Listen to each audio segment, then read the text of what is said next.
राम राम जी। आत्म मंथन में आपका स्वागत है। अब मैं आपको बताने वाली हूँ जो 28 तारीख को चंद्र ग्रहण होने वाला है। संपूर्ण जानकारी इसके अंदर आप लोगों को दूंगी। ज़रूरी नहीं है कि इस वीडियो में ही पूरा बता पाऊँ, एक दो पार्ट्स भी हो सकते हैं। अगर हो सके कोशिश करूंगी इसी में कवर करने की। अगर नहीं हो पाया तो वीडियो को ज़्यादा लंबा नहीं करूंगी और उसके बाद आप लोगों को नेक्स्ट वीडियो के अंदर जो बता दूंगी। ठीक है। राशि अनुसार भी आप के लिए क्या रहने वाला है, देखो सबसे बड़ी बात है, पहले ये जान लेते हैं क्या भारत में दिख रहा है। तो हाँ बिल्कुल, ये ग्रहण जो है भारत में दिखाई दे रहा है। ठीक है। और उसका सूतक भी मान्य होगा। अब जो ग्रहण का समय है वो 1:05 यानी कि 28 तारीख की रात को। ठीक है। तो यहाँ पर 1:05 से 2:24 तक रहने वाला है। 22 मिनट 24 मिनट तक, कि कहीं कहीं पंचांग में 22 मिनट है और कहीं 24 मिनट है, यानी कि 1-2 मिनट का जो है ये फर्क दिखाई देगा। ठीक है। अब उसके बाद ये अश्विनी नक्षत्र के अंदर जो है ये घटित होगा मेष राशि के अंदर। ठीक है, ये आपको समझ में आ गया।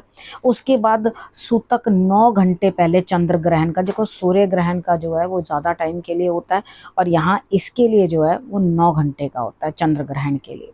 तो इधर जो सूतक का समय है वो 4:05 पे शुरू होने वाला है, यानी कि 9 घंटे पहले। ठीक है। अब अगला अगली बात, क्या व्रत कल रख सकते हैं? हाँ जी बिल्कुल, कल पूर्णमासी का व्रत आप कल रख सकते हो, उसके अंदर कोई भी प्रॉब्लम नहीं है।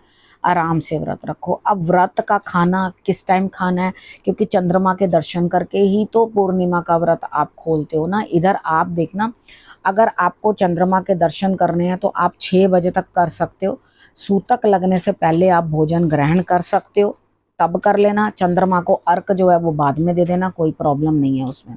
क्योंकि सूतक में खाना खाओगे अगर तो दिक्कत करेगा ना। वो सूतक में खाना नहीं खाते हैं।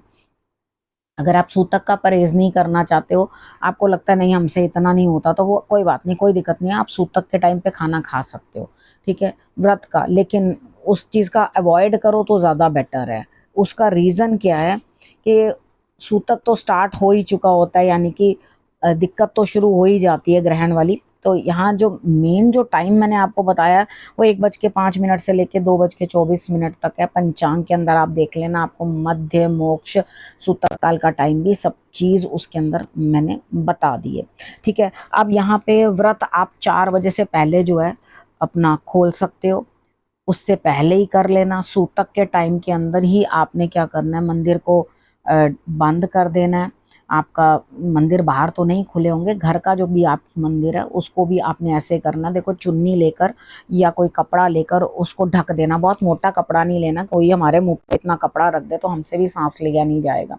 तो यहाँ मंदिर के अंदर आप चुन्नी जो पतली होती है, नेट का कपड़ा होता है, उस टाइप का कपड़ा जो है वो आपने वहाँ डाल देना है। लेकिन उससे पहले तुलसी पत्ते आज ही निकाल के रख लेना, ताकि आप कल काम कर सको। मॉर्निंग में तोड़ लेना, कोई दिक्कत नहीं है, सुबह तोड़ सकते हो, क्योंकि अभी अगर शाम हो जाएगी तो शाम को संध्या में नहीं तोड़ते हैं। ठीक है, मॉर्निंग में तोड़ सकते हो, तोड़ के रख लेना। तुलसी, कुशा, ठीक है, ये सब चीज़ें जो है आप खाने वाली हर चीज़ में जो है डाल सकते हो, क्योंकि उस टाइम पे क्या होता है, सारी तरफ जो है कीटाणु आने शुरू हो जाते हैं, जिसके कारण जो भी भोजन पका होता है वो सबका सब खराब हो जाता है।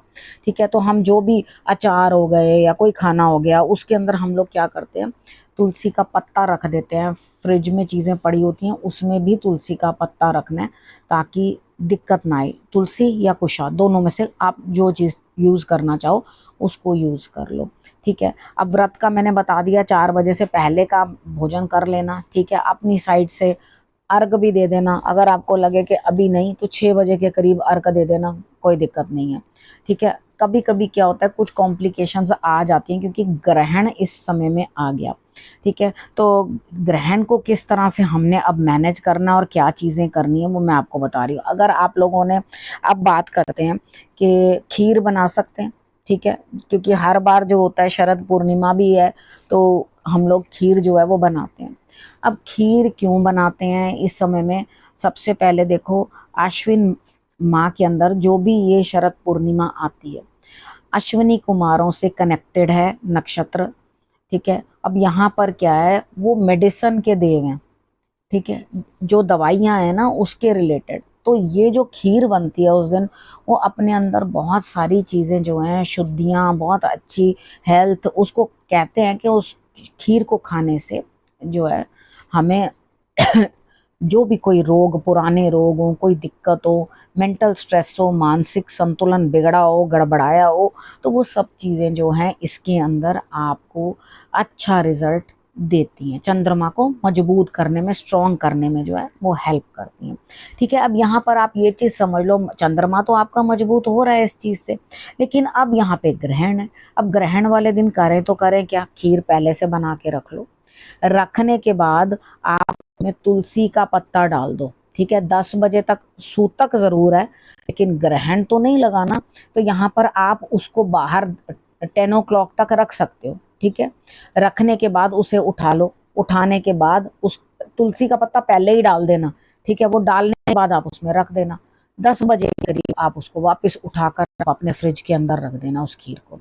ठीक है, और उसके बाद फ्रिज में रखने के बाद उसको अर्ली मॉर्निंग जो है आप बच्चों को खिला सकते हैं। मैं ये भी नहीं कहूंगी ग्रहण खत्म हो जाए तो उसके बाद आप करना, क्योंकि पूर्णिमा भी रात को जो है वो समाप्ति ही हो रही है। ठीक है, तो उसके बाद भी आप अगर उस समय में मैं आपको बोलूं कि आप 3 बजे के करीब रख लेना या आप 2:30 बजे के करीब वापस बाहर रख देना, तो वो चीज़ जो हमें प्राप्त होनी है वो नहीं होगी। ठीक है, वैसे भी अगर ये जो अफेक्ट आएगा चंद्रमा के ऊपर, वो नेगेटिव अफेक्ट हर चीज के ऊपर, फूड के ऊपर देता ही है। अब कितने हम ना बनाएं खीर, अब खीर का क्या करें, अब खीर का क्या करना है वो मैंने आप लोगों को बता दिया किस तरह से करना है। अब हम ना बनाएं खीर, ओके, अगर आपका मन नहीं है, नहीं बनाना चाहते हो तो कोई दिक्कत नहीं है। ठीक है, अब बहुत सारी जड़ी बूटियां डलती हैं इसके अंदर, 13 जड़ी बूटियां डलती हैं, उसको बनाया जाता है, उसको तैयार किया जाता है। इस दिन मेडिसिन बनाने का भी काम होता है। ठीक है, तो यहाँ पर क्या है कि मेडिसिन की तरह वो वैल्यूज शायद इस बार ना दे पाए। अगर वो गड़बड़ हो जाएगी ग्रहण के अकॉर्डिंग, तो कुछ लोग वहम कर रहे हैं कि नहीं हम नहीं करना चाहते, तो इट्स ओके, कोई प्रॉब्लम नहीं है, कोई हार्ड एंड फास्ट नहीं है। लेकिन क्या किया जा सकता है वो मैंने अपनी समझ के अकॉर्डिंग आपको समझा दिया। ठीक है, कि आप इस तरह से करके उस चीज को, खीर को बना भी सकते हो, कर भी सकते हो, और उसकी सुरक्षा करने के लिए आप तुलसी दल जो है रख सकते हो। ठीक है, तो वहां पर उस नेगेटिव ऊर्जा का जो है अफेक्ट नहीं आता उस चीज के ऊपर। ठीक, हम बाकी चीजों में भी, किचन में खाने का, खाना जो भी चीजें बनी होती हैं उनके अंदर भी तो हम रख देते हैं ना। तो कुछ लोग नहीं रखते हैं, वो कहते हैं कि ये विषाक्त हो गया खाना, वो फेंक दिया गया। जब उसमें कुशा रख दी गई और उसके बाद तुलसी रख दी गई वहां पर, तो वो विषाक्त नहीं होता। ठीक है, अब उसके बाद हम बात कर लेते हैं कि क्या इस दिन हम सत्यनारायण व्रत की कथा कर सकते हैं। हाँ जी, बिल्कुल कर सकते हैं, सत्यनारायण व्रत की कथा करते ही हैं इस दिन, बहुत अच्छा लाभ देती है, लेकिन 4 बजे से पहले जो है आपने कर लेनी है। ठीक है, 4 बजे से पहले ही आपने ये कथा वथा जो भी करनी है कर लेनी है, जोत जलानी है, पूजा करनी है, जो भी करना है। अब इसी दिन कोजागरी भी है, लक्ष्मी माँ की भी पूजा इस दिन की जाती है। अब यहाँ पर एक ही समुद्र से जो है, दोनों एक ही जगह से जन्म लिए, महालक्ष्मी भी और उसके बाद चंद्रमा भी, ये दोनों वहां से ही जन्म लिए, तो दोनों भाई बहन हो गए। तो यहाँ से क्या है, ये भाई वहां पे पीड़ित हो रहा है और बहन की उस समय में पूजा नहीं की जाएगी। तो 4 बजे से पहले ही महालक्ष्मी के लिए आपने जो यंत्र तैयार करना है, जो आपने पूजन करना है, आपने जो भी कुछ करना है वो आप कर सकते हो। आप मखाने भोग लगा सकते हो, खीर भोग लगा सकते हो, लेकिन जो भी करना है पहले ही करना। ठीक है, उपाय के तौर पे आप लोग इत्र जो है महालक्ष्मी के मंदिर के अंदर जाकर के इत्र भेंट कर सकते हो। कॉटन के ऊपर आप इत्र रख के उनको जो है वो भेंट कर सकते हो। तो यहाँ आपने क्या चीज़ समझनी है कि आपको अब मैंने एक टॉपिक और क्लियर कर दिया कि आपने इस चीज़ में क्या करना है। ठीक है, अब गर्भवती स्त्रियों को क्या करना चाहिए, इसको मैं अगले टॉपिक में लूँ कि मैं इसी में बताऊँ, सोचती हूँ इसी में ही बता दूँ। अगले टॉपिक के लिए और चीज़ें जो हैं वो कर लेंगे। ठीक है, अब यहाँ पर आपने करना क्या है, देखो, गर्भवती लेडीज़ के लिए भी अफेक्ट बनेगा। ठीक है, अगर तो आप उस समय में जाकर पूजा पाठ कर सकते हो, मंत्र कर सकते हो, प्रार्थना कर सकते हो, तो बहुत अच्छा। ठीक है। और अगर आपको लगता है नहीं मुझे तो नींद आ रही, वैसे तो उस टाइम पे नहीं सोना चाहिए, ठीक है। अब हर रोज ना उसके बीच में भोजन ग्रहण करना है ना कुछ करना है कि जी मुझे तो बड़ी भूख लग गई, नहीं नहीं, कोई भूख नहीं लगी, कुछ नहीं है। ग्रहण काल के बीच में जो भी आप भोजन खाओगे वो आपके शरीर में रोग उत्पन्न करेगा। यानी कि वो रोग आज तो दिखाई नहीं देता, कुछ लोग काफी वो अगेंस्ट भी बोलते हैं इस चीज के। जो कोई बोलता है उसकी आप अनसुनी करो, ठीक है। हमें हर चीजें हमारी कोई फॉलो कर रहा है जो हमने उनकी फॉलो करनी है, ठीक है। देखो इस चीज का इफेक्ट आज नहीं तो कल आपकी हेल्थ के ऊपर बुरा पड़ेगा, यानी कि कुछ ना कुछ दिक्कत आकर आपको परेशानियां जो है आनी शुरू हो जाएंगी। तो मेरे हिसाब से बिल्कुल उस समय में भोजन जो है बिल्कुल ग्रहण नहीं करना चाहिए, ठीक है। तो आपने जो भी कुछ खाना है 4 बजे के करीब खा लेना। अगर ऐसा लगता है गर्भवती स्त्रियों के लिए सुई धागा पिरोना, सीना, चाकू से चीज़ें काटनी, ताले खोलने, ये सब चीज़ें आपने नहीं करनी। तो इस समय में अपनी फैमिली की सपोर्ट ले लो जिस भी चीज़ के लिए आपको ज़रूरत है। वैसे तो उस समय में जागते रहना चाहिए, ठीक है। अगर आपकी नींद लग भी जाती है तो कोई दिक्कत नहीं है। आपने जो रुद्राक्ष होता है ना, रुद्राक्ष वो अपने गले में धारण कर लेना। लाल धागे में मौली ले लेना, मौली के अंदर डाल के अपने गले में जो है रुद्राक्ष धारण कर लो, ठीक है। उसके बाद आप अपने पास जो है अपने कपड़े में बांध लो या अपने पास रख लो, किसी बैग में लटका लो, ऐसे करके। जो गर्भवती स्त्रियां उनके लिए बता रही हूँ। उसके अंदर केसर, ठीक है। और केसर डिब्बी के अंदर बंद मत कर देना, केसर आप पेपर पे रख सकते हो, उसको रख के और उसके अंदर हल्दी की गांठें डाल के वो जो है वो आप अपने उस बैग के अंदर या पर्स के अंदर, आप कपड़े का कोई थैला ले लो, उसको लेकर के आप अपने पास टांग सकते हो। किसी दुपट्टे के अंदर आप अपना बांध के गले में दुपट्टा पहन सकते हो, ठीक है। ये 2 चीजें कर लोगे तो आपकी सुरक्षा होगी। यहाँ पर देखो चंद्रमा किससे पावर पाता है। जब बहुत परेशानी चंद्रमा पे आई थी, यानी कि उनको क्षय होने का श्राप मिल गया था उनके ससुर जी से, राजा दक्ष से जो है प्रजापति थे, उनसे उनको श्राप मिल गया था। तो यहाँ पर क्या था, उस श्राप से मुक्ति का उपाय शंकर भगवान ने ही बताया था और उन्हें अपने शीश पर धारण किया था। तो यहाँ महामृत्युंजय का जाप जो है विशेष फल देगा। अब आप कौन से मंत्र कर सकते हो, क्या कर सकते हो, ये मंत्र सिद्धि का समय होता है। इसके अंदर कोई भी आप मंत्र सिद्ध कर लो। सिद्ध करने का अर्थ होता है बाय हार्ट करना, लर्न करना।